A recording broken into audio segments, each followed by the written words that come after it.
Hello, hello, and welcome back to the Black Girl Iowa podcast. This is your host, Emily, and today we have a really great episode because it's going to be one of those where we do a deep dive into what the Black experience is like for someone growing up in the South.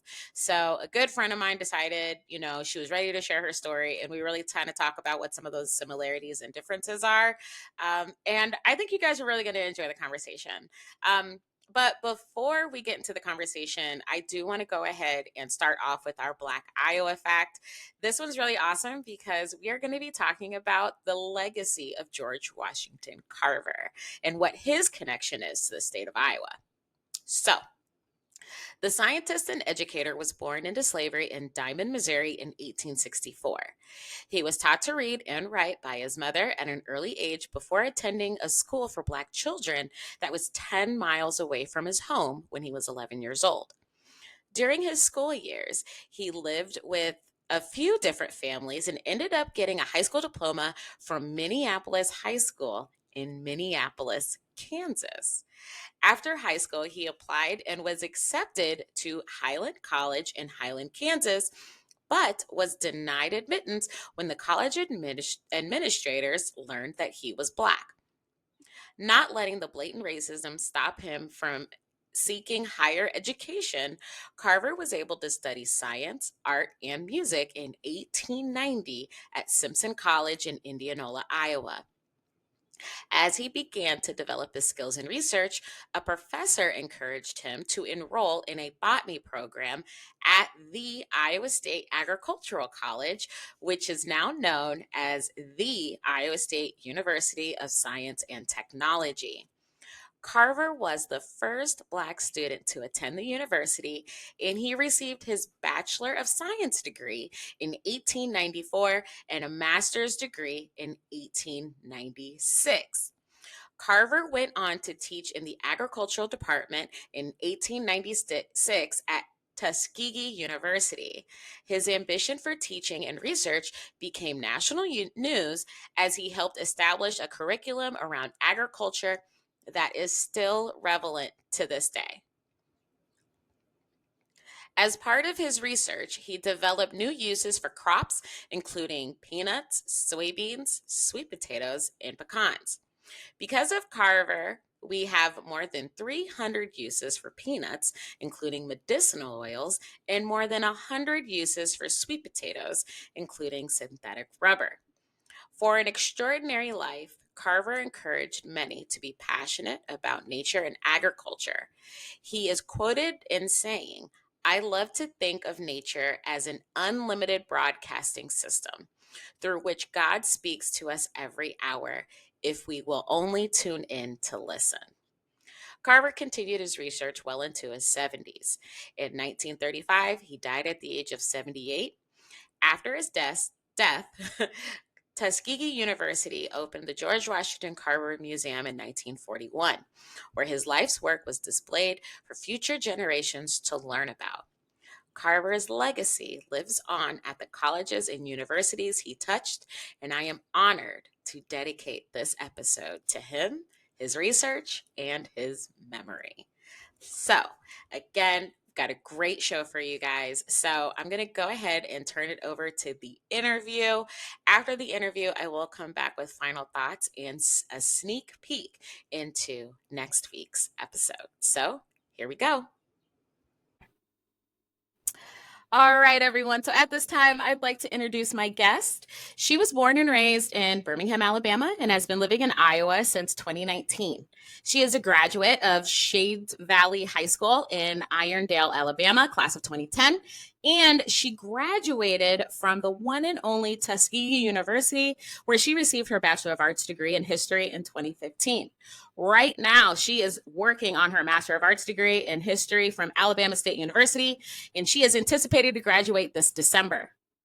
When she is not working with students as a program assistant for the Iowa State Conference on Race and Ethnicity, she is rejoicing and praising her God as a member and music director at Friendship Baptist Church in Ames, Iowa.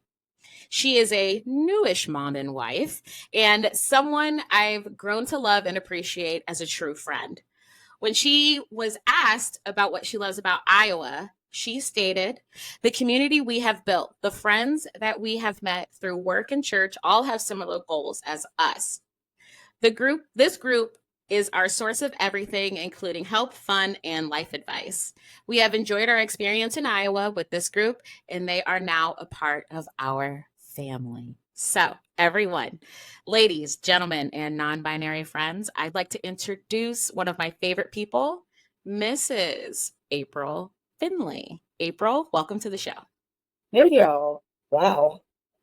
I mean, listen, that journalism degree is Thank you. really coming in strong with this podcast. It is getting put to good use. Yes. To very good use. Very, very good use. So, before we get into the interview and everything, I love to tell this story about how I first met April. Sure. So, I'm going to tell it here. So, I started here at Iowa State back in 2021 in July. And, you know, when you are a Black girl working in Iowa, the first thing you want to do when you find a new job is find the others that look like you. So I identified April. She was an admissions counselor within admissions at the time. And then there was another gal that worked here, Miss Haley Davis. Shout out to Haley. She worked in campus visits. And so I think, gosh, I don't even think I was at Iowa State for a week before I was like, we need to go to lunch. Legitimately. It was very, very quick. Yes. And so I just remember sitting down with Haley because Haley had went to Drake and was working at Iowa State. April was here, and I just remember April saying, "Okay, cool. So where are you from?" And I was like, "Oh, I'm from Des Moines." And she said, No. Like, where your people from? They're from Des Moines." And she's like, "Wait, you're from here? Like you was born here?" I was like, "Yes, from here, Lutheran Hospital. Like I was born here."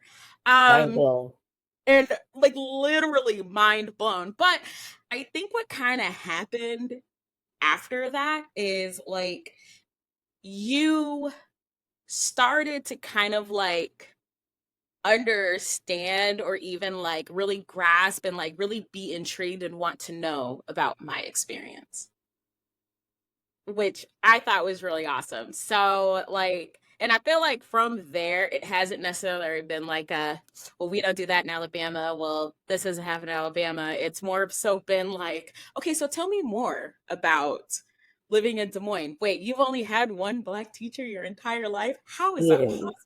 Literally. Cannot fathom some of the experiences that Emily is saying. Yeah. And so our experiences, you know, I just feel like in general, the experience of a Black woman wherever we are and whatever we're doing is unique. But again, the experiences of Black women in Iowa just really have a different level and a different weight to them. And I just really appreciate that, like, you understood that pretty quickly. So, yes, awesome. So, let's go ahead and jump in here. So, as I said, you are from Birmingham. I have been to Birmingham once. Yes. Yeah, I went for a conference probably about like 12 years ago. But why don't you talk a little bit about just like your experience growing up in Birmingham, growing up in Alabama, and just really what that Southern upbringing was like for you? Okay. Well, Going to Birmingham to me is very special. I had a lot of trouble at the present moment recalling specific incidences of my youth. I don't know why that is. ADHD, I blame. Being stressed and being an adult, I blame a little bit of that too. But what I remember most is the feeling of Birmingham. Birmingham is where a lot of my family is. So growing up, we did a lot of things together as a family. Both my mom's side and my dad's side resided. Only one of my aunts had moved away. One of my immediate aunts had moved away, but she came back frequently. Or she just came back to now live in Birmingham. So I remember a lot of familial events. Weekly going Friday night first fives at my grandma's house. We did Sunday, kind of like midday stuff at my other grandma's house. And we're big church going family and whatnot. So we be at church quite a bit. So been in church in my entire life. Other way. Being in Birmingham to me was also special because we were close to a lot of our other outside family. So as a kid, and unlike in my opinion, and a lot of the other kids that probably have, I got to travel a lot as a child. Our church people went to the Turtle Magic Kingdoms, Disney World, one Okay. in Florida. So we went there for a few years. I was on dance team in middle school. And so we actually did competitions, got to travel a little bit with that. I'm a nerd, have been forever. And I was on math team and academic role. So I traveled with Yes. those teams, middle school and high school. And Mhm. then, let's see what else. I'm going to talk about that experience in a second. But I really, oh, I'll talk about traveling. So we were traveling, we went to a lot of places. We had family all over. That's where I was going. We had Mhm. family all over, so we went to Georgia quite a bit. We had family in Columbus, Georgia. We traveled a lot surrounding football games. So the Tuskegee Morehouse Classic, which takes place in Columbus, Georgia every year, we used to frequently go for that. We went to the Bayou Classic down in New Orleans around Thanksgiving quite a bit. We always had all of our family from all over California, New York, um, California, New York, Baltimore. Those are kind of the big sections out there. They got a big Texas contingent. They always came to Birmingham for the Magic City Classic, which takes place in October sometime. So Mhm. we had a lot of family always coming to visit us, and then we would always go to visit family stay with some different family. So I remember a lot of just being in a place that I knew was special at Mhm. the time because it's like I want to get talked about pretty bad. I mean, just everything so. And a lot of mistakes. Okay? Let's get that when we talk about history. The Right. baby, Alabama is a place. But when Yeah. you live there and you grow up, even with the negativity that was there, there's Mhm. still so much good that comes out of that place. And I Right. can't put my finger on it, but it will always be so special to me. The school that I went to is the IB program, it's attached to Shady Sally, was ranked number one in the nation at what public high schools. So like it was like number one when I was in sometime in middle school. Then while I was Mhm. there, it was number one, number two, and number four. How do you Wow. study that high on the academic scale? Judging against public schools from all over the nation, Right. unless you have something special in that place. And Absolutely. while they were the HBCU high school, going through it, I will never regret my IB experience. Yes. It was overall beneficial and good. The other thing I remember, and this since we're talking about high school, this is what I was talking about earlier. Um, High school for me was a very special time because not only was I in this extremely advanced program, but I also was working at the Birmingham Civil Rights Institute. So here's Mhm. the history. That place is somewhere where you can go in and just get lost. It Mhm. is so beautiful. It is so amazing to think about all the pieces of history that have touched this city and the amount of things the negative things about this city that have changed the entire world. So I started Yes. working there in high school in a neat little play by the group called the Youth Performing Ensemble. The play talked about slavery, kind of the Juneteenth celebration around Juneteenth. So that's when I first learned about Juneteenth. Mhm. We talked about the Negro Leagues. So Rickwood Field, if y'all, it is July. Nope, it's the end of June here End when of they're June. recording this episode. So if you know anything about what happened at Rickwood Field just a few days ago, the Negro League stats got added to the MLB, and the MLB did a professional game down at Rickwood Field, which is the oldest professional baseball field in the Mhm. nation. And somebody Yes. kept trying to tell me that it was like Wrigley Field, somewhere in Boston. And I said, oh, it's not. No, But you it's know what? It's not. not recognized racism. Never Yep. served another day. So we got the special stuff that's going on there. And then the last thing we talked about was the children's movement, which, if anybody knows, the iconic images of Bull Connor going through the streets with tanks, the folks getting hit with dogs and fire hoses, those were Mhm. kids. And they're the Yes. ones who came up with the idea to do that movement.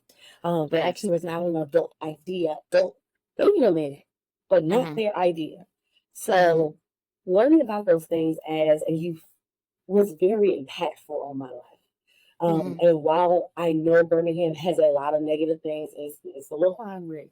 One might see. Just a smidge. This is a Just a beautiful. smidge. First, they should have a contract with us, but whatever. Right. So it is while that's going on, there are a lot of special things that are there, and Right. has always stuck with me that, baby, I'm from Birmingham, period. I don't care where I Listen, live. I'm from Birmingham. and I really loved your explanation of your upbringing because I feel like they're in Birmingham, kind of like here in Des Moines. There's a certain level of pride and community that comes with being where you are from, because just like you tell people you are from Birmingham, I quickly tell people I am from Des Moines. Come Okay. on, come I on. am from one of the like four blue counties in this state, and I don't play about my city, Same, right? same. So and also too, I think the historical level, the historical appreciation piece, I think is really important. And this is really where, Des Moines and Birmingham do have a lot of similarities Mhm. because, while there, were these things that happened specifically in the civil rights movement that had a an incredible impact on our country and just on the world and how we live today. There are certain things here in Des Moines that a lot of people don't realize and recognize, that if the people didn't do these things before, when they did them, then we wouldn't really be where we are, and I'm really talking about, just for example, the Center Street district, which Mhm. unfortunately was, it was this booming district of Black owners, store owners and entrepreneurs. And unfortunately, its downfall was the construction of I-235, which goes right through the middle of the city. Thank you. Yeah. Also, when we talk about Buxton, Iowa, which back in the, early 1900s, that was one of the first predominantly Black towns in Iowa that really did not have a high level of racism with other white immigrant residents. So we have all of these historical things to just like be really, really proud of. And as we learn those as we're growing up, they really shape us into who we are. And I have been to Birmingham. So for those of you that don't know, and I have to say this, April, so just hold your tongue, okay? I did an Hey. internship at the University of Alabama in Tuscaloosa my senior year of Yay. college. Can y'all tell that she's an Auburn fan? I don't know. Where you go, y'all? Where you go? Anyway, but I had the opportunity to not only understand the history that was in Tuscaloosa, but also to go to Birmingham and to go to that historical museum, which is crazy because when you were there, or no, because what actually, yeah, because I went there the summer of 2007 I was there. and she was I there. was So it's very there. possible that me and you crossed paths indirectly that summer That's when I was in insane. Birmingham. So that's like really insane to kind of think about and how like we're full Yes. circle now. But regardless, I just remember going there and then going to, I can't remember the name of the church 16th Street. where, yes, the 16th Street Church, and just looking and standing there and really thinking, if there weren't people that fought, then even my existence in Iowa probably wouldn't be the same for what it is now. And Iowa, has always been relatively progressive when it comes to racial equality. Not speaking about the last few years, but that's a topic for another day. That part. We're going to do that. Right. But before we kind of get into a little bit about your experience being here in Iowa, I do want to talk about your reasoning and why you chose to go to a historical Black college, AKA an HBCU. So now the cool thing is, and this is another thing. All right, so Connections. me and April work at Iowa State University. Okay. So, Iowa State University, as we know, is where George Washington Carver received his Bachelor of Science degree. Okay. Back in the day. Now, April went to Tuskegee. I went to Simpson College. Simpson College, they're both private schools, but Simpson College was the first college that accepted George Washington Carver, Mhm. where he came here and he studied science, biology, and art. Yeah. And then he trained somewhat, his professor told him, you need to go up to Iowa State. And then after Iowa State, he then became a professor and did research and development at Tuskegee. And did. Can we just talk of like the connection of that? I think is also very interesting because now me and you are on this conversation. You went to an HBCU, I went to a PWI, both private schools, but that interconnection with George Washington Carver, I think is very cool. But tell me about your decision to attend an HBCU and kind of how you got to that process, and really tell me a couple of the things that you really enjoyed about your HBCU experience. Okay. How I got there is not a typical story, but y'all might expect. It ties into my upbringing in Birmingham, actually. So I attended Tuskegee University from 2010 to 2015. I applied on a whim because I had a friend who applied and had a lower GPA and a lower ACT score than I did and got a scholarship. I got in, I got accepted, and I got a full ride scholarship. I paid not one red cent for undergrad. I love that. Not unnecessary red cent, I'll say that, because I did have to pay some stuff. But no, and then technically, if I had her in second school, I'd be debt free coming out undergrad, right? Right. It was not my choice. It was dictated for me to go to Tuskegee, and I will say by the higher power, by God Himself, because there's no way that my parents could have paid to put me through school. All of my life, I have been an Auburn fan. War Eagle, I'm still down with my Tigers, where, call, all that. I love them. I applied to Auburn. It's so weird though that they're War Eagles, but their mascot is a tiger. Child, as much But as I then love them, again, I don't understand it. Crimson Tide, Elephant. they're elephants. Listen, I don't know what is in the sauce down there, but I just don't want to talk. Like I'm never gonna understand it, and that's okay. But I digress. Please. That's please, okay. continue. Even we don't understand it. It's okay. We just do it. We just go with it. But honestly, I wanted to go to Auburn my entire life. I had been to architecture camp there because that was my original major. I had been to cheer camp at Auburn. I just knew I was going to be a Tiger when I got to college. They gave me $6,000 worth of scholarships. Period. And so when I got the news that Tuskegee was giving me a full ride, my dad pretty much said, "Girl, you going to Tuskegee?" in the discussion. Now that as a adult, I understand that came out his mouth completely because they didn't have the money to pay for all. Which is understandable. College is expensive to all get out. And even though Auburn's a state school, it's still not cheap, right? The $6,000 wasn't going to offset what they were going to have to pay. Yet, I cried for 2 days. Because my perception of HBCUs was that they were lesser.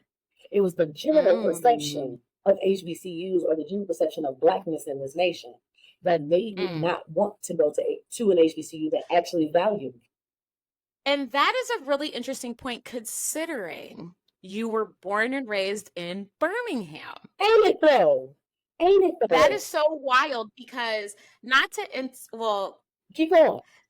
My perspective of HBCUs were that it was a very special experience. But I knew for myself it would be a culture shock. Okay. Because of where I grew up. And for me also, I wanted to stay in Iowa. I didn't want to go anywhere. You know what I mean? But my sister went to Xavier University in New Orleans. So in her experience, I didn't know that it was a very special and unique experience. But I also understood that, and that this was my perception, that HBCUs were for the best of the best academically. That's how HBCUs were always communicated to me. They were never communicated as being less than. It was the best of the best. And considering my sister had like a 4.2 GPA and she got like a 35 on her ACT, I was like, yeah, there's no way with my little 3.0 and my 22 I'm getting it. You got a scholarship. Go ahead. You Yeah, really gotta but start with that is so crazy how our yeah, perspectives were so different. But very yet I grew up in Iron Europe. That's wild. But please no. continue on though with your journey into an HBCU. That is so interesting, and But how we've never talked about that is very wild. I like it crossed my mind that I was saying, well, I don't know if we have this conversation. But in Uh-huh. Birmingham, because Birmingham is predominantly black city, right? But the majority of the suburbs are white because again, racism. White people started coming into the city, white folks started moving out.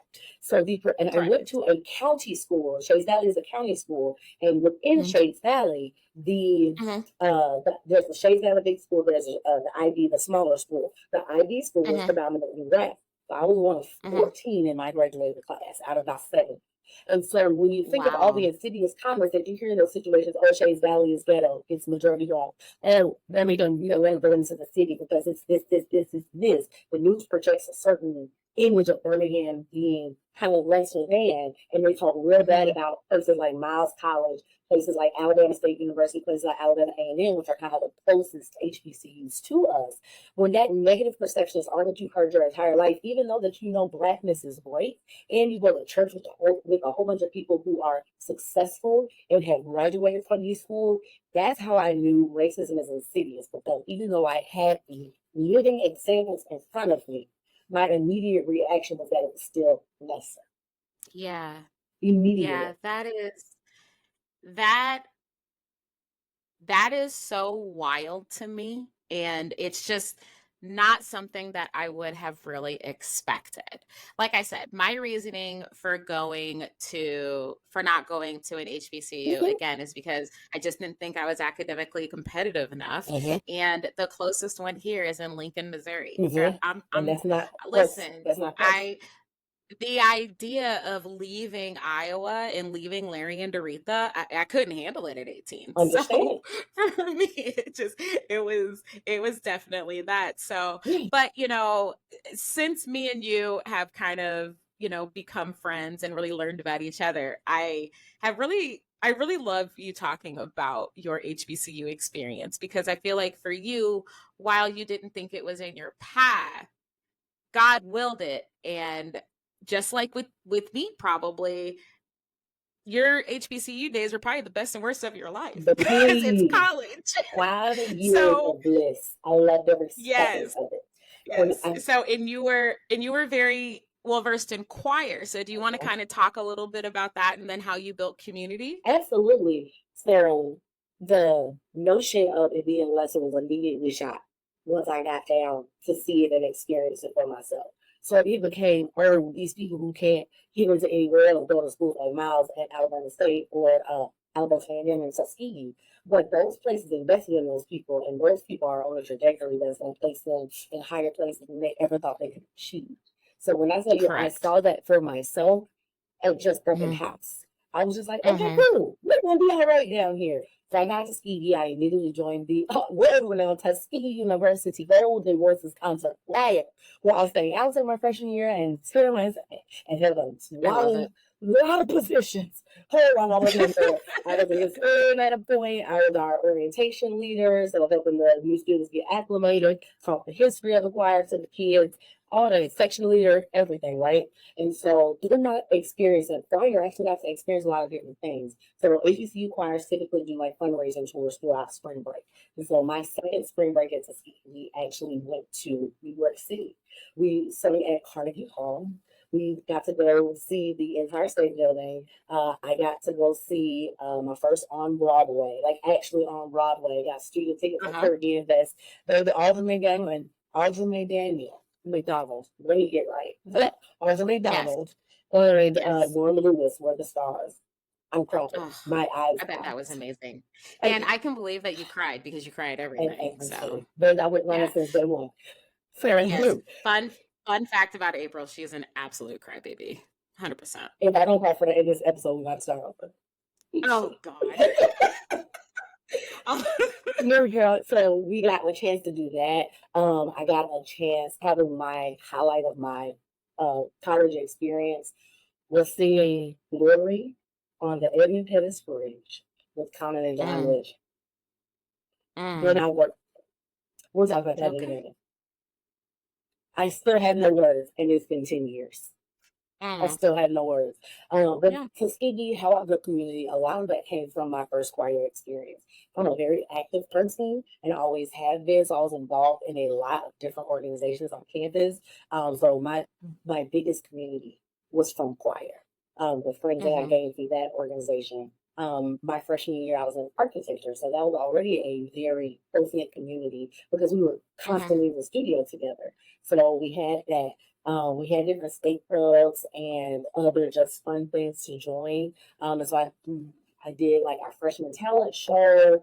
I did Mm-hmm. a lot of those more outgoing type things. I did a pageant while I was there. So my sophomore year, I was Miss Black and Gold for both Tuskegee University, which is the Cape Queen for Alpha Fraternity Incorporated, and I also won our state pageant the next week. So I was Miss Black and Mm-hmm. Gold for the state of Alabama and continuing our competition in South Carolina that year. I was Mm-hmm. Cape Queen every year. Oh, So for any organization that you work a part of, I have to be doing that. And part of the reason I started to build community and putting my name out there early was because I knew I wanted to run for Miss Tuskegee University at some point. okay. So I did run Mm-hmm. my junior year, lost, but I ran again my senior year. And I did not win the title of Miss Tuskegee, but I did win the pageant. I will always make sure folks know that. I won the Make 'em- pageant. make sure they know. Yes. Absolutely. So I was first attendant to Miss Tuskegee. So in my Mm-hmm. last 2 years, probably the other best organization that I joined while I was there was my nerd community. Sometimes with HBCUs in general are very special. But Yes. there's still a part of me that felt out of place because I told you I am a huge nerd, always have been. I've been a Yeah. quiz both my entire life. And so losing blackness, that is still something very hard to reconcile. It's easier now because nerd culture is a little bit more mainstream. But it was Mm-hmm. very hard at the time to find those groups where I could truly express that part of myself without being ridiculed.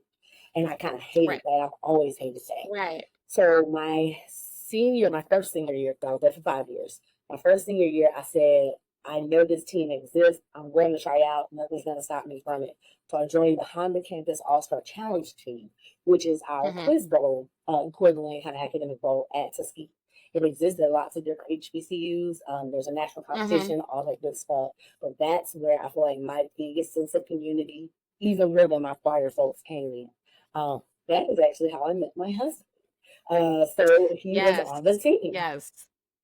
He was on the Yes. team, and we were nerding out. And he beat me on the buzzer window. And I said, "Oh, cool, this is what little thing he is." Excuse me. Oh, not little boy. I, Not little I boy. heard that away, but I guess he had my wisdom on my list. But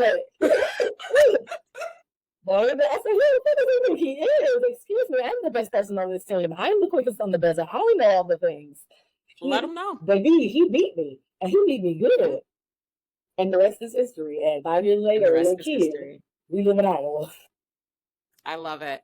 Listen, and that's exactly how things usually happen when people come to Iowa. But I think you also bring up a really good point of, it's like every day I'm constantly reminded, or I have to constantly remind someone that Black people, specifically Black women, are not a monolith.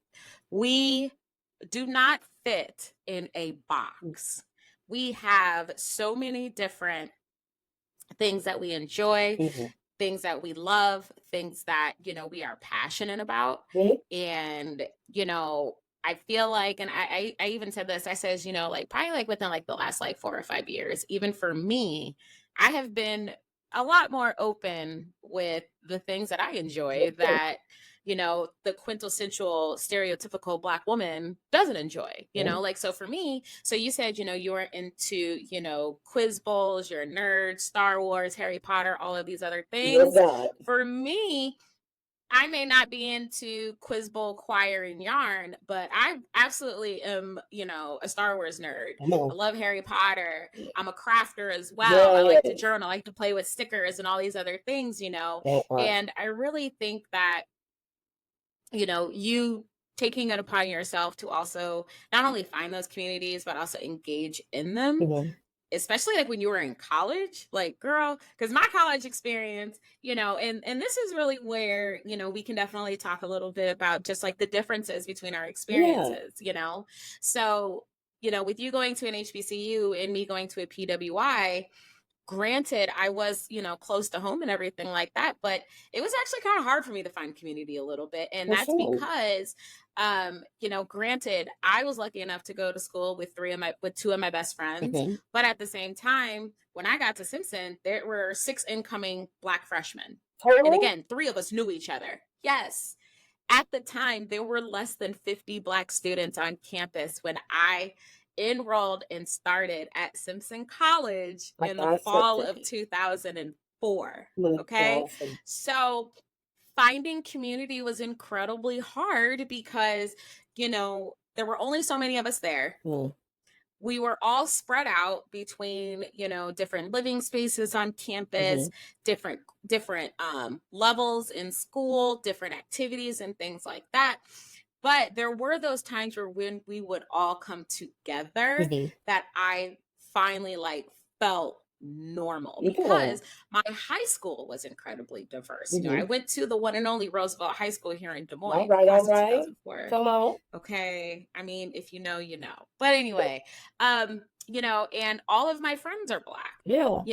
I, went to a Black church and all of those things, my community was well versed. And going to Simpson and going from being one of many to one of few was a hard transition. Yeah.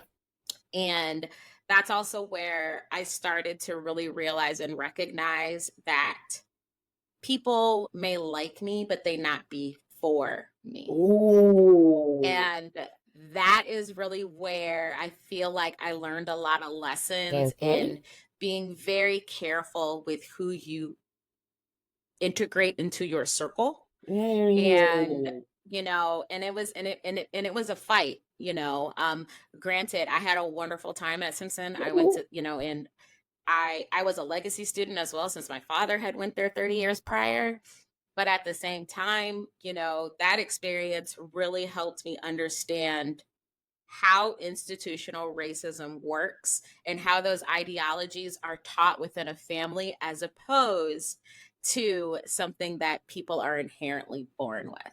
Because when you really start to peel back the layers of my college experience with going to a PWI, it's a lot of the things that a lot of the white kids that I went to school with didn't know was because it wasn't within the vicinity of their grasp. You know what I mean? So they didn't go to diverse schools. They didn't, understand how certain culture can be seen as stereotypical. And they didn't understand that what you see in the media isn't what you're going to see in the real world. So it was definitely a fight for me at Simpson, but at the same time, I wouldn't change my experience for anything.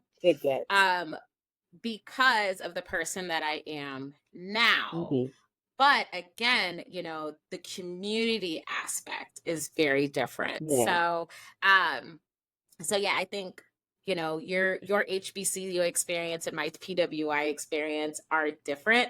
But I think the crazy thing is that you wouldn't trade my experience for yours, and I wouldn't trade my experience for yours. Because let's face it, I would have had to live in Alabama for 4 years. The 4 months that I was in Tuscaloosa, I was in Tuscaloosa from mid-May to mid-August. So about 3 months, 3.5 months. And that southern heat, no, I'm okay. There's no hotter place. I promise you than Tuskegee, Alabama. When Tuscaloosa is not in the same latitude as Tuskegee. It's hot down there. I wouldn't wish that on my worst hot. And also, too, the simple fact, I remember, I was down there, and they were like, yeah, we got to close down the pools because it's just too hot and humid. Yeah. And it's like, wow, y'all the pools ain't even open. Okay. Yeah. Not that I can swim or anything like that, but still, that's so weird. That's so weird. So let's go ahead and get into what brought you to Iowa. My ways. Yes, the soon-to-be Dr. Demetrius Alexander Finley. That's it. Call it out. Yes. So, right in Tuskegee, this is another thing. So, this may be a college tidbit, but I want to tell everybody this ever in my life. Get to know your Yes. professors while you're in college, okay? Period. Alex was not doing well in a class. His chemistry class Hmm. specifically got a C, but his professor recognized because he went to him for help. Alex went to the professor for help quite a bit.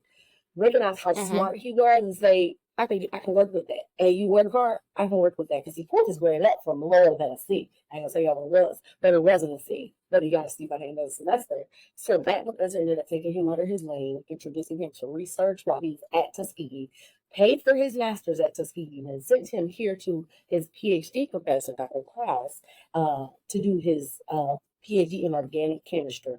Yeah, he real smart, Mm. y'all. He real smart. Yes. Brilliant. There are so many words he says that I don't know what they mean. I just nod and nod. She just nods, That's be like, it. "Yep, I know exactly what that is." That's what you say. But he's here Yes. doing his PhD in organic chemistry. There was he applied to the program. That really impressed me about Iowa State initially was that he applied to the program, but he had not discussed funding at all. A fellowship will apply for them. Mhm. Somebody applied for a fellowship for him on his behalf, and he got that funding. Wow. That's why we're here because somebody thought enough of his application. Like, hey, this kid. I feel like I know who it is, but I don't want to exactly say who it is. But she's amazing. That's all I'm gonna say. Um, but they applied for that fellowship on his behalf. Told him when he was gonna get paid. It was more that he was looking at if he had stayed at Tuskegee for his Mhm. PhD. Everything was Mhm. covered, and he wanted a new experience. So then, I was working there for newly married couples. If anybody's out there listening to that, is to move away from your family in the first place. Learn Yeah. how to function on your own. Iowa has been such a Mhm. blessing for us. A year after we got here, Panorama struck, and Yes. we were in the house. And I was telling our friend this just a couple of days ago. That's when I knew I married the right person because if the Panorama struck again and we just got to sit in the house, I'm gonna be fine. I will. Like I mean, listen, that speaks volumes because when that panoramic hit, what happened? I got divorced. But it's that's for real. And we had been together for over, almost well, I think what was it, 2021? It was 11 years. So Yeah, yeah, by the time the panoramic hit, we had been married for 9 years. yeah, So absolutely, if you could just be in a house with somebody like that and not want to divorce them, yeah, that's your person. that, 100%. that's the person. 100%. So that's why how we ended up here in Iowa, and I've not regretted one Yes. bit. Yes. And so you guys get to Iowa, Mm-hmm. you start working Mm-hmm. at Iowa State as an admissions counselor. Yes. So the next thing that I really want to ask you about is, you know, now that you have built your Mm-hmm. community, and I think, when you talk about, the community that you have built, um, you know, a lot of those folks, they work at the university, Mm-hmm. they're people that you have met. They're also students Mm-hmm. that you are currently working with and Yes. mentoring. So, with what you know now Mm-hmm. versus what you knew when you got Mm-hmm. here, what are some things that you have identified that make the experience of Black women unique in Iowa, especially with your background and with you being from Mm-hmm. Birmingham? Ooh. What I have noticed about Black women that I know here is that they are very independent minded. They don't need nobody, but they want to be. And I don't think that is a bad thing at all because I'm not just talking about you, but you're missing. And I'm talking about, yes, I have you, Miss Missy. But I have other couple of friends who I know that they're transplants. So they're not Hmm. born and raised here. They don't have that familial connection to here. But they're Indian minded and they saw something that they wanted that was here. They worked for it, they got it, and they stayed with it. They, and Hmm. I don't mean this to sound bad, but they forced their communities. This isn't a place where you can just sit back and allow community to come to you. You have to go find Hmm. it. You have to force your community. You have to be the force that's going to grant yourself a community. And that is what I love about the women that I have met who are few. It Hmm. is so inspiring to watch because you are honestly fighting against all statistical odds. Honestly, it's not like it's 91% right here. 91. That's Yeah. a lot. Okay, that's a lot Yeah. of 90s. Okay, Yeah. um, Yep. it is incredible with the amount of community that I have seen these women build because they want it. Mm-hmm. And there are a lot of people who have left because they couldn't do it. Mm-hmm. So that is what I feel like I've noticed about the Black people here in the time that Mm-hmm. we've been here. Um, and I feel like that spirit, wherever we end up next, we're gonna have to have some of that. While it may be blacker, I may have to apply that in different ways. Because now I'm gonna look for my Right. Black Star Wars folks. I'm gonna look for my Black Harry Potter folks, not just Right. the church folks who know me. But I want Black people Right. to talk about these fun things. The historians, where y'all at? I'm trying to find Yeah. y'all. And I'm gonna have to bring some of that Iowa Black woman spirit to force that community Mm-hmm. because it's not going to come to. Right. Right. Right. And I feel like, especially like when me and you met, and then I started meeting some other Black women that are working at Iowa State, and they are not from here. Mhm. You know, a lot of it is, and I've been asked, so Emily, like, what's the Black community like in Des Moines? Like, how can I get in? Mhm. And I kind of just said, like, honestly, find an event, just show up. Big facts. Like literally, like, find an event, like, and literally show That's up. it. And I will say that this community, it is very welcoming, and Yes. it's very close knit. But at the same time, when we see someone, that is on the outside and they are from somewhere else, it's not, well, where are you from? It's, we are happy that you're here. That part. And I feel like, for, with me being, especially being back here in Iowa, so, I moved back here in 2018. I've been gone for about 9 years. Mhm. Um, you know, it was almost like I never left. Yeah. And and then it really turned into, oh, okay, starting to see like more people are moving here from other places like Chicago and St. Louis and Mhm. Minneapolis and all these other places and these experiences, and then to know that they all have family here. Yes. You know what I mean? And it's really incredible too how Des Moines is kind of a hub. Mhm. Central Iowa is kind of a hub because, like, I just did an interview with someone. I'm not going to name who it is because that's a future episode. Mhm. But, she came here after her brother had been here for over a Oh decade. He went to wow. Drake, Mm. and then she ended up coming here, ended up starting her business here. And it's just been, an ever growing experience. Even Great. my good friend that does my hair, same with Mhm. her. Her parents were here, she moved here, and then this is home, Yeah. and I think that's really, to me, the special thing about being Black, being from Iowa, being from Des Moines, is that the community is already established Yeah. here. It's not hard to get in and figure out how to navigate Mhm. it.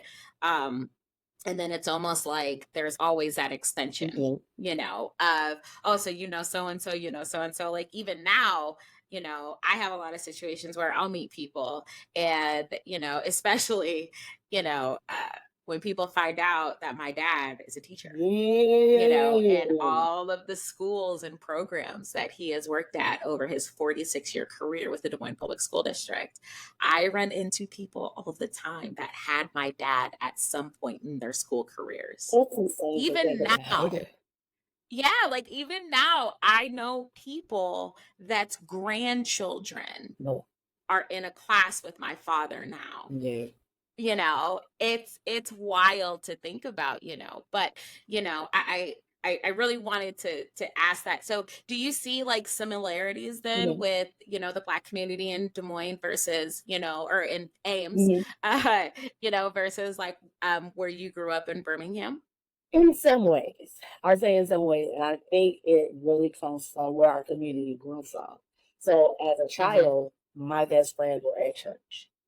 Here, my best friends are at church. So that Yes. is, I think, the main similarity that I see between, and it's just because the abundance of Black people that are on is insane, in Birmingham specifically, and the Yes. lack of Black people here, when is insane. But That whopping 4% here all for it. There's not a lot of at 3 numbers. million people. Yeah, it's not a lot of numbers. Okay, four is a lot less than No. 91. Okay, Yes. but like when Yes. I tell you that, like the richness and the deepness of those connections which could be shared within the system is very Mhm. similar to me. And I love that. So that has Mhm. been, I think, the main similarity with us, right? I also really Mm. like how the college connections, because I am working in a college setting, the college connections to me are also very similar. Um, Mhm. because there are a lot of people out there we can meet here on this campus that they will continue into, or at least Alex and I have tried to steer them to continue these relationships more in their life, because we want them to have the lifelong friends that we came from our college experience. We just had a Mhm. friend come up who I met my sophomore year of college. I met Mhm. Anthony my sophomore year of college in choir in the tenor section. We became tenors Okay. together, right? Anthony just Yes. brought his niece, a did up here to a college visit because she wants to be a Yes. biochemist. So Alex arranged Yep. for her to meet a biochemist, a black biochemist on campus, to tour his labs, and she got a full college experience, college tour Right. experience and campus visits. So that was arranged by one of our students who we work with and is pretty much like our Mhm. sister here on campus. Right. So the tour was arranged by her, and she was able to give the niece some college advice. And so we're Right. showing them this is how our college friends come and show up for us later in our lives. You're going to need and depend Mhm. on these people. So make those connections Right. while you're here so that they can bloom your network when you're out in the world. And so that's another kind of similarity that I see between the two. But if you don't tell people that, because that's not ingrained in them from growing up, because they Mhm. grew up in a small white community, where they grew up not knowing a Mhm. whole bunch of black people, or not knowing that, hey, networking and staying connected to these people that you need at this very critical juncture in your life is going to be Mhm. critical for you later on. If you're not explicitly telling, especially this generation, love y'all, but y'all operate differently, and we're figuring out how to work with that. But if you don't tell me that Yes. explicitly, we're not going to do it. So Right. we've Right. shown them this is how you create that community, how you keep these bonds, and be able to use them later in life. Right. Absolutely. And and I think what you just said, it speaks so in such a capacity that's greater than if you move to Iowa. Mm-hmm. I feel like wherever you move, and I know for me, like for you, so your big move was from Alabama to Mm-hmm. Iowa, right? I have moved from Iowa to Alabama, and then from Iowa to Wisconsin, from Wisconsin to Wyoming, from Wyoming to Okay. Arizona, from Arizona back to Iowa. And it's so crazy because the connections that I built PD. and the relationships that I have stayed with Elite. are still in place. Yes. Even though I haven't lived in Wisconsin since Oh, 2013, that was 11 years ago. yeah. I haven't lived in Wyoming since Again. 2014. I haven't lived in Arizona since Yeah. 2018. But there are still people that impacted my life that I am still in touch with, Yes. you know, and whether it be I need a reference, Yeah. whether I need a suggestion if I'm planning a trip somewhere, or if I just want to see how someone's That. doing. You know what I mean? All of those connections are still in place, and I feel like I also was able to really like build Mm, community with people in all of those yeah. places. And I definitely think that is incredibly important, and I really feel like your story really highlights and shares that philosophy. um Okay, so before we kind of end our conversation, because I really feel like you've definitely provided us a lot of gems in speaking about your experience between living in Iowa and living here, or living here in Iowa and living in Alabama. So you've been here now since 2019. A lot has happened. You are working for Iowa State. Your husband is about to finish his PhD program. Swatting. You had the audacity to have a baby. Like the cutest little girl by the name of Azari Joy. I love that little girl. She's I amazing. miss university. So, of all of the things that you have been able to do and see and accomplish here in Iowa, what are maybe those one or two things that will always be near and dear to your heart? Are you back? You was gonna Oh ask. God. Oh, okay, April. Okay. Okay. So two things, but it's about giving birth. One. Oh, Yeah.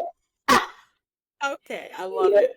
So while I was here, I've been blessed um to be around an amazing group of students. Um, just in general. Hmm. And this idea had been on my heart since we moved here because I love music. Um, Hmm. and I was like, where when did I was to have a gospel choir? I see all these other choirs Hmm. listed watching like a gospel choir. A lot of schools back home, PWIs, have gospel choirs that a lot of black students flock to while they're in school. So I was like, okay, no one has done admissions counselor. I didn't have time to work with it or even Yes. investigate why it didn't exist. So when I changed jobs to this current role, I now had time I was in the. And so the Lord never let it leave my heart. And so while I was here, I founded an organization called Jubilee Gospel Choir. Jubilee Gospel Choir, a gospel choir that sings any and everything that is a derivative of gospel, which is all music, period. So let's start there. So they sing. She said Again, it. no conversation for another day. I talked to y'all about this. But the students, they sing any and everything before in Birmingham and Ames. We've done something, I think, in like one other place. I can't remember. We've done a lot. And we have their Christmas concerts because they wanted to. So the idea, yes, was mine, and I Mm, did the legwork to create the student organizations that the students deal with and populated the organization and they came up with ideas for what to do. One student said she wanted to do a Christmas concert. It took us a lot to do it, but we did it. mhm, About 2 weeks mhm, before they were born, so we were up there on stage singing pregnant. Okay. mhm. We have sung, they've now competed in a music competition at Our Make Me a World in Iowa, although in Des Moines, and did fabulously and having the highlights of my life. That's what I learned about my experiences Mm, in choir while I was in school and how it was an experience that I never knew I would have, right? Really experience mhm, I didn't mention was how we got to go see Apollo and Sam and Donna McClurkin because they were inducting Lionel mm. Richie into the Apollo Hall of Fame. We got to meet a whole bunch of Uh-huh. famous people and that just that idea that a choir got me to that point to be in a room with all these musicians that I loved and grew up listening to was Mhm, that's one of the highlights of my life, right? mhm, When we were at uh, the Big 12 had his Black Student Conference. It was here at Iowa State this year. Jubilee was asked to sing that song. The guest artist was Cortez Vaughn. He's the lead singer of You Deserve It, J.J. Harris stands. Y'all heard that song, you've heard him sing. He also has his own mhm, music. He was a lead person. He called Jubilee onto the stage.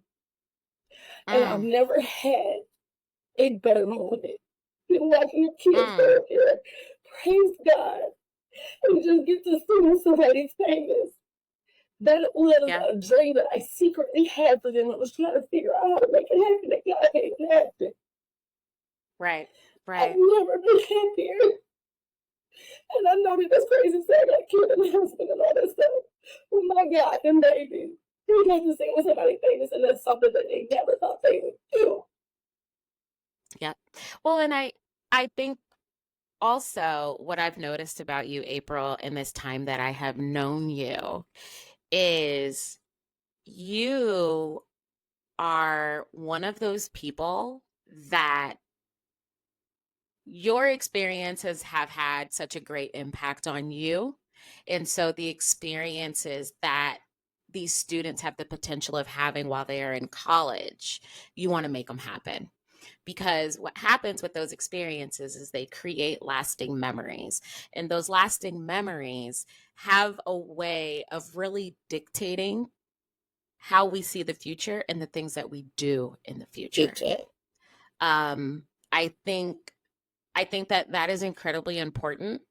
And I think that when someone has somebody behind them looking forward for them, that's when those things happen. And I will tell you that, and now I'm going to get emotional, and I'm a Pisces. I hate this. But, when I was going through my divorce, and this is me paying homage to you. When I was going through my divorce and after I had left, I remember talking to you one day, and you were the first person that I told, I think I'm going to apply to grad school. I think I am. I think I'm going to do it. And you were like, yeah, apply to grad school. And my whole thing with applying to grad school is because my ex-husband didn't want me to go. And I remember sitting and writing my entrance essay and getting all of my paperwork, finding out that I finished college with a 2.97 GPA. That's where I was up to work. Anyway. But I finished. And getting all that paperwork. And I remember talking to you and just being like, April, I don't know, maybe it's too much. And she's like, and you were just like, the worst they can do is decline you. And then you just find another program. All right. Mm-hmm. And I just remember when I got that email and it said, Miss Johnson, we are excited that you have been accepted into your master's program at Duke University. You were the first person I called. And she cried then too. And now I'm about to cry because I know what it feels like to have your support. So for students to also get that support from you, man, over the moon. So I think, April, I don't think you realize the impact that you have had at Iowa State and during your time here in Iowa. But a part of this podcast and a part of having you on the show was to make sure that I gave you your flowers. You brought me here to cry.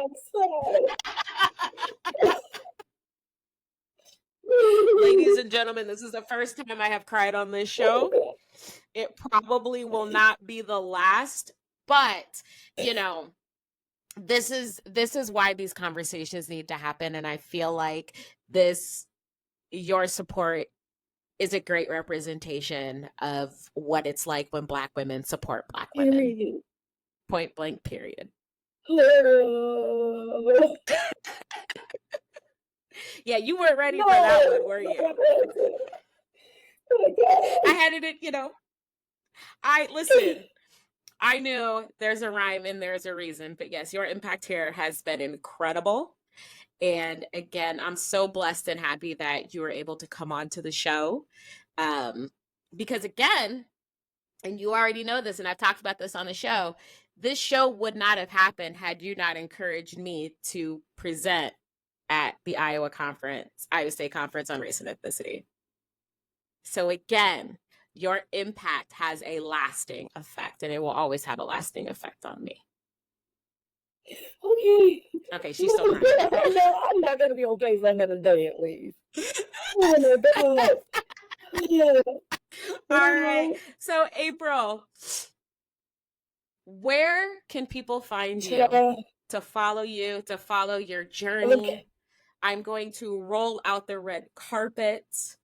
What do you want people to really take away from this? And how can we support you, the Jubilee Choir friendship moving forward? God. Okay, there's so much. Okay. So, one big thing is and then also huge bro. You got to make it that time. I'm heavy like that. I want you to know that this still would not have happened without your tenacity. Let's heal. And again, that Black girl Iowa determination. I'm telling you, I've never seen somebody go through what you have gone through 2 to 3 years and come out on the other side of it, standing tall. You would have not let this diminish your spirit. You have done what you wanted to do and went and got it, period. Who y'all supposed to take? But man, you are an inspiration for me. So I want you to also know that, and we're going to be crying on the back. Okay. Hello, okay. Yeah, we're both Like crying. So big time. this was not expected. Like there are times where I will tell April something and I'll be like, I girl, have you to bet turn not around cry. so she don't see me because I don't cry. And now, because I'm a thug, I'll Never, cry. I'm never, Pisces. never. But please go on. So, Continue. Continue. um, I ask everybody for their support for Jubilee Gospel Choir and invite them. They are available via the Iowa State Student Order database. You can find their contact information there. Invite them to different events that you are having. They would love to come. If you know students who are planning to come to Iowa State, and it might not be their choice to come to Iowa State, they might feel like I got pushed to Tuskegee. Or being in God's divine plan for them to be here. So why not honor him by being in Jubilee Gospel Choir? Come on. So the young students who sing want to learn how to sing, like to sing, kind of sort of. Very cool, even and support. We need a lot of that. Who can do kind of the freelance singers they can do, but okay, we're gonna book this experience. This is where the choir is going, we're gonna serve the transportation, stuff like that. Donations. We gotta figure out how that works. But if you want to support the choir, find their contact information and find the Iowa State University Student Organization Database. It's StuOrg, STUORG.iastate.edu. Find their contact information there. For friendship, And I will have all of this information in the show notes. It will all yes, be there. ma'am. The friendship come to church because I was talking with our babysitter this morning. She's also a member of friendship about how special that church body is. Her and Emily the Dory is kind of telling you when we did the first stage And actually. was We cried yes, together because it was a group of us yeah. last time singing together. It is a Mm-hmm. very special, a very very special community that is small but mighty in serving the things, showing them what Christian love is supposed to look. That's what I love about the church is Yes. that we ain't a lot of Mm-hmm. folk, but we gonna do some work in this community. Again, Mm-hmm. if you ain't fresh, you don't want it. So we're gonna be tough trying to find a new church wherever we go next. Because we're gonna Yeah. measure up to what we have here in Iowa. That So part. friendship, Sam Morton from Hardway, whatever. Just thank you for Yes. all that. And then if Yes. you want to follow me, I'm in the stories hopefully now because life has settled a little bit. I'm usually my stories talking about AJ and how insane it is to have a toddler. My second kind of big piece of being here in Iowa, of things that I maybe thought never would have happened or was lasting, is that I had a kid. I never wanted to be a mom, Yeah. She had a whole like an baby. entire child. I never wanted this life, Mm-hmm. but it happened, and I'm happy that it did. Mm-hmm. And I'm very grateful for the human that God blessed. I love that little girl. She's a hot mess, and we be about to test her. She's hilarious. And she's a true Iowa girl. She And loves just, ranch. Ranch dressing, but top tier. everything, if you want to see AJ stories Top about tier. ranch, come on back to the Instagram. I'm underscore April Fresh over there. I don't really do Twitter for real, for real. I'm letting them do TikTok. I can't. It's too much. She's an Instagram girly. I'm an I old love lady, it. so I wait I till love it. TikToks get to Instagram, and that's when I watch them. So y'all can follow me I there, love it. underscore April Fresh, and I'm happy to reach out into the little bits of piece of life that be happiness. All right. Sounds wonderful. April, again, thank you so much for being on the show today. This was definitely a favorite of mine. And uh I will have to put a disclaimer and a timestamp for when you might need You tears. know, I need a So, or tissue. not tears, tissues.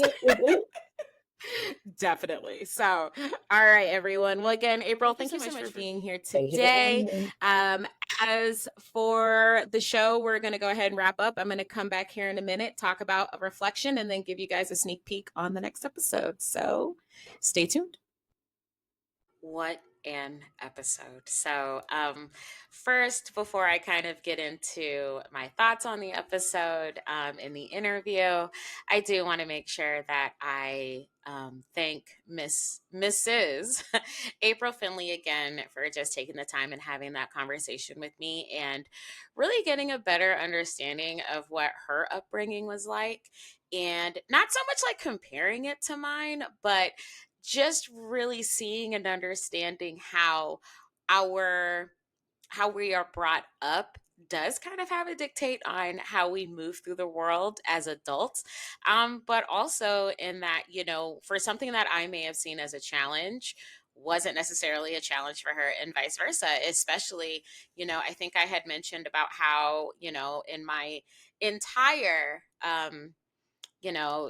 elementary and secondary education here in Des Moines, I only had one Black teacher.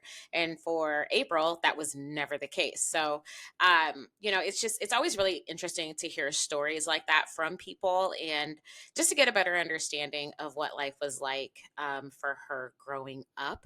Um, so, as you guys also heard, April's husband was, at the time of that interview, seeking his PhD. And I am happy to report that as of this past week, he defended his PhD research and he passed. So he is now Dr. Demetrius Alexander Finley.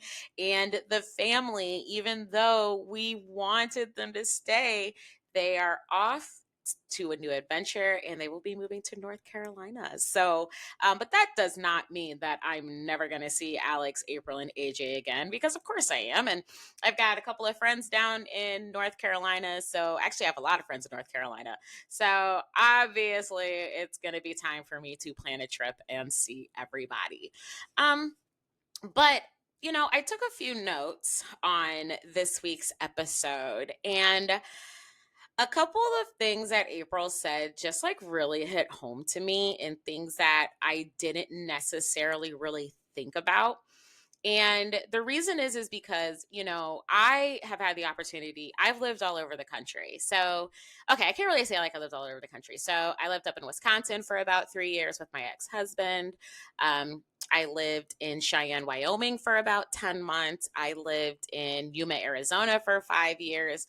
And I'm pretty sure I'll have some time and I'll talk about those experiences on a future episode.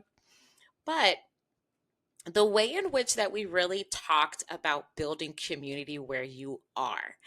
Um, April talked a lot about just like impact, right? And about how, the community isn't necessarily always going to come to you. You have to go to the community and kind of create your own.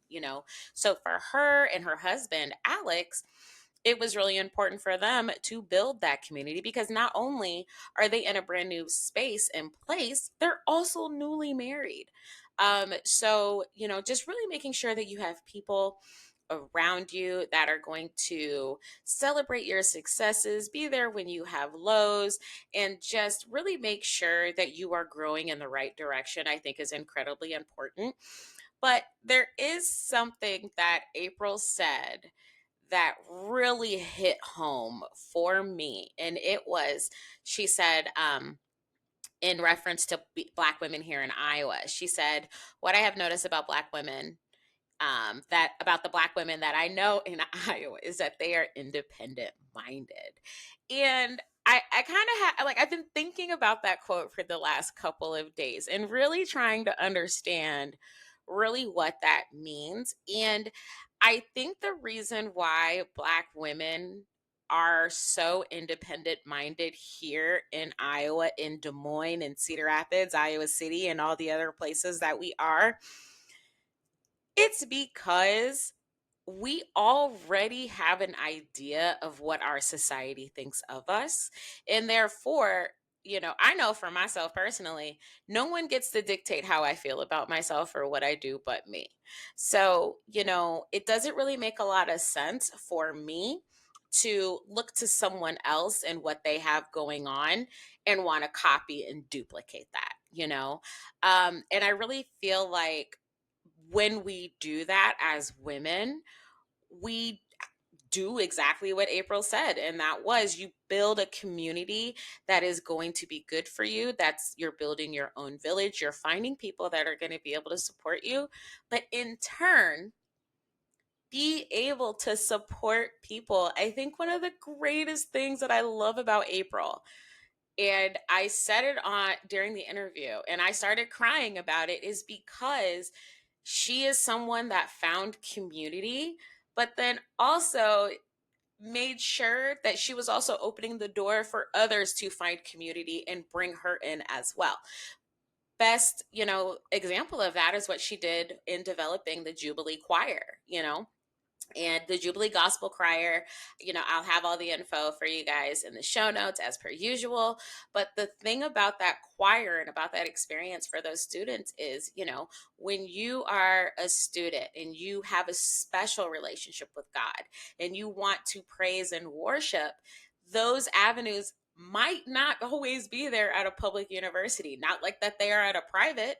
I'm not saying, I don't think we had a gospel choir at Simpson, but I know they probably had one at Tuskegee. So there you go, right? But for her to create that opportunity for those students, to have those students then be able to build community within that organization, I mean, that's incredible. And again, that's why I wanted to really make sure that I paid homage to April and her ability to create and help students create long lasting relationships and friendships. And again, having someone that cares and having someone that wants to ensure that everyone has a space and everyone has people, everyone has a community.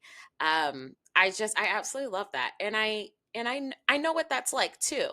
When I lived in Wisconsin, when I lived in Wyoming, when I lived in Arizona, I was able to do the same and build those little niches of communities here and there with some people that I still keep in contact with every day. Some people I may not talk to all the time. We may only really have connection on Facebook. But, if a friend from Wyoming or from Yuma, Arizona, or from Wisconsin were to send me a DM or, send me a DM or say, hey, like, can we get on a video chat, just catch up? Absolutely. Because at one point in time, they were an integral part in my support system. And I think that that's incredibly important. And again, you're building connection that's also going to last. I remember when, and those people are going to show up for you too in those moments where you really need them. And I briefly talked about this on the sisters episode, but my sister passed away in 2016, and I was living in Arizona at the time. My community in Arizona showed up for me in that they, calls, text, emails when I ended up going back after being away for about 2 weeks. They were bringing food over and crying with me and praying with me and things like that, to really help me face this new life that I had without my sister. For the service that I went to, that we had for her here in Des Moines, one of my really good friends from Wisconsin drove down. That's a 4.5 hour car ride, and for those, I got, but again, I got calls and texts and emails and all of those things. And that goes to show that even if you are not physically in that community, physically in that state anymore, your community is still strong. Your community is still there. It's not going anywhere. The community, that spirit, that love doesn't just stop because you move. It's still there. It's still going. And that's my biggest takeaway from this episode that I had with April. And then also just, I mean, I will say that in the 3 years that I have now known April, she got a crash course in what it is like to know me. And she's just always been someone that, and this is why I love the people that I bring into my life. And this could be with my girlfriends that I've had since middle school, to friends that I've met just a few years ago, like April, or a couple others. She's just one of those people that is going to let me sit down, get out what I need to get out, and then, okay, what are we going to do next? How are we going to get this next thing done? And she was very supportive with me during my divorce, incredibly supportive as I jumped back in these dating streets. That's a story for another time. And I just wish her husband and her daughter all of the best in the world as they embark on this new adventure. So that is the episode. I really hope you guys enjoy it. As one of the questions that I'm going to ask, if you've made it to this part of the podcast, which I hope you have, I want to know, how do you build community? Where is your community, and how has your community helped you grow where you are? These are really awesome conversations that I really want us to be having. And I really look forward to your answers. So, for a sneak peek into next week's episode, I will be speaking with the president of Black Women for Healthy Living, Brandy Miller. The second annual Black Women for Healthy Living conference will be taking place on Saturday, August 17th at Grandview University. And I am so excited, y'all, because me and Brandy have a fantastic conversation about Black women attaining to our health and understanding how a healthy Black woman equals a healthy Black family. It is a great conversation. And if you guys are interested in going to that conference, I will be sure to link that in the show notes. It is a free conference for Black women to come, learn, fellowship, all of those great things. I am so excited to attend again this year. And it's just going to be a fantastic event. So I'll have all that information in the show notes for you.